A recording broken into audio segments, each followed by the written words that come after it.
सभी श्रोताओं को नमस्कार। इस वीडियो में आप सभी का स्वागत है।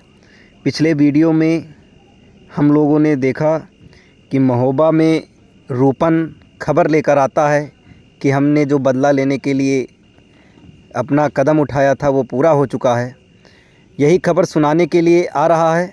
अब उसके आगे की कथा। अगले ही दिन रूपन राजा परिमाल के दरबार में जा पहुंचा। उसने जैसे ही सलाम किया तो राजा ने कुमारों की कुशल क्षेम पूछी। रूपन ने कहा, सब राजकुमार और माता देवला बिल्कुल ठीक हैं। करिया राय को मारकर पिता का बदला ले लिया गया है और उस पापी का सिर दिखाने को मुझे महोबा भेजा गया है। तब रूपन ने सिर दिखाया। करिया राय का चेहरा पहचान कर परिमाल बहुत प्रसन्न हुए। उन्होंने रूपन से कहा, जल्दी जाकर रनिवास में ये समाचार सुना दो, देर हुई तो अनर्थ हो जाएगा। रूपन ने पालकी रनिवार की ओर मोड़ दी। रानी मल्हना पालकी देखकर ही घबरा गई। रूपन ने जाकर प्रणाम किया और शुभ समाचार दिया कि सब कुमार सही सलामत हैं, बदला ले लिया गया है और करिया राय का सिर सबूत के लिए महोबा भेजा गया है। मल्हना और तिलका की खुशी का ठिकाना न रहा। बोली, चुगलखोर माहिल ने झूठी खबर देकर हमें परेशान कर दिया था। तुम आ गए तो बहुत अच्छा किया। चलो अब खाना खा लो। रूपन बोला, खाना खाने का समय नहीं है, मैं अभी वापस जाऊंगा, वहाँ भी मेरी प्रतीक्षा हो रही होगी। और रूपन उल्टे पांव मांडवगढ़ के लिए चल पड़ा।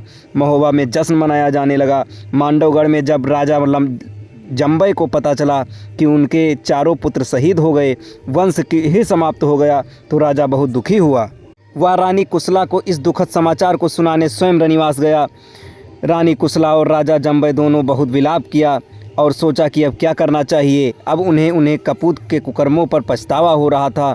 यदि उन्होंने गड्ढा न खोदा होता तो आज उनके लिए कुआं भी न खुदा होता। बुरे काम का तो पूरा परिणाम होना ही था, परंतु अब क्या किया जाए। उनकी पुत्री विजया ने माता पिता को बहुत दुखी देखा तो उन्हें धीरज बंधाया। कहा, उदल का ही भारी खटका है तो मैं इस खटके को मिटा देती हूँ। विजया ने जादू की पुड़िया ले ली और पुरुष वेश में युद्ध के मैदान में जा पहुँची। उसने एक पुड़िया वीर आल्हा पर फेंकी तो उसे दिखाई देना बंद हो गया। फिर जादू की एक पुड़िया मलखार पर डाली तो उसकी याददाश्त ही समाप्त हो गई। ढेवा की भी नज़र बंद कर दी। फिर पूरे लश्कर में अंधेरा कर दिया। उदल पर तो जादू फेंक कर उसे मेढ़ा बनाकर रख दिया और झिलमिला नाम के साधु के मठ में ले जाकर बांध दिया। विजया के रंगमहल में लौटते ही लश्कर का जादू हट गया। आल्हा और मलखान को होश आया तो उदल को खोजने लगे। वह कहीं दिखाई नहीं दिया तो ढेवा को ज्योतिष से खोज करने को कहा गया। ढेवा ने पता लगाया कि विजया ने उदल को मेढ़ा बनाकर झिलमिल गुरु के मठ में बांध दिया है। तब मलखान और ढेवा साधु का वेश बनाकर खोजने चले। झिलमिल गुरु के मठ पर पहुंचकर अलख जगाई। परिचय पूछने पर गोरखपुर में कुटी और बाबा गोरखनाथ के शिष्य बताया। झिलमिल गुरु ने खेल दिखाने को कहा तो राग रागिनी सुनाई। फिर मलखान ने नाच भी दिखाया। बाबा ने कुछ भी मांगने को कहा तो इन लोगों ने वही मेढ़ा मांग लिया और कहा कि इसे आदमी बना दो ताकि ले जाने में आसानी रहे। बाबा ने थोड़ी आनाकानी के बाद मेढ़ा बने उदल को दे दिया। तीनों आल्हा के पास पहुँचे।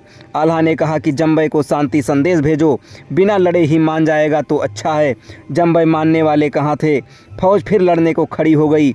महोबे की फौज लोहागढ़ का द्वार नहीं तोड़ पाई। तब उदल ने ववरी वन के झाड़ झंखाड़ को और कटी लकड़ियां खंदक में भरवाकर आग लगवा दी।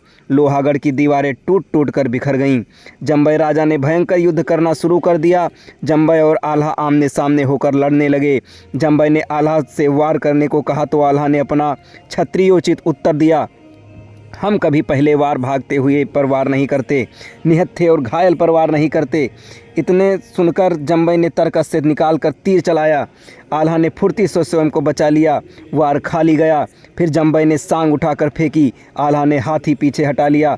फिर दोनों ने तलवार निकाल ली। जम्बई ने 3 जोरदार वार किए। फिर तलवार टूटकर गिर गई। आल्हा ने ढाल उठाई और महावत को गिरा दिया। अब तो हौदा से हौदा भिड़ गया। जम्बई ने कटार निकाल ली। दोनों बहुत देर तक आपस में कटार के वार करते रहे। तब आल्हा ने हाथी पंच सावत से कहा, शत्रु सामने है, इसे जंजीर से बांध लो। पंच सावत ने तुरंत जम्बई के हौद में जंजीर अटकाकर उसका हौदा गिरा दिया। आल्हा ने अवसर पाते ही जम्बई को बांध लिया। फिर जब जम्बई के खजाने के पास जा पहुँचे, आल्हा ने छकड़ों पर माल खजाना दलदवाया और महोबे भेंट भेजना शुरू कर दिया। हरकारे के द्वारा माता देवला को बुलवाया। रानी देवला के पहुंचने पर रानी कुशलता को भी बुलवाया गया। उदल ने कुशला रानी से कहा, आप पर कोई हथियार नहीं चलाएगा, हमें तो करिया से बदला लेना था सो ले लिया। अब हमारे पिता और चाचा की पगड़ी और कलगी भी दे दो, उनकी खोपड़ियाँ वापस कर दो, 9 लखा हार और लाखा पातुर वापस करो तथा विजया को डोला दे दो। हम महोबा लौट जाएंगे। फिर तो बरगद से उदल ने स्वयं खोपड़ियाँ उतारी और सोने के थाल में सजा दी। राजा जम्बई को उसी कोल्हू में पिलवा दिया। जम्बई की छाया ने कहा, अब हमारे वंश में पानी देने वाला भी कोई नहीं है, इसलिए तुम मेरी खोपड़ी भी साथ ले जाओ, गंगा में हमारी खोपड़ी भी बहा देना। इसके आगे की कथा आपको अगले वीडियो में बताई जाएगी। तब तक धन्यवाद।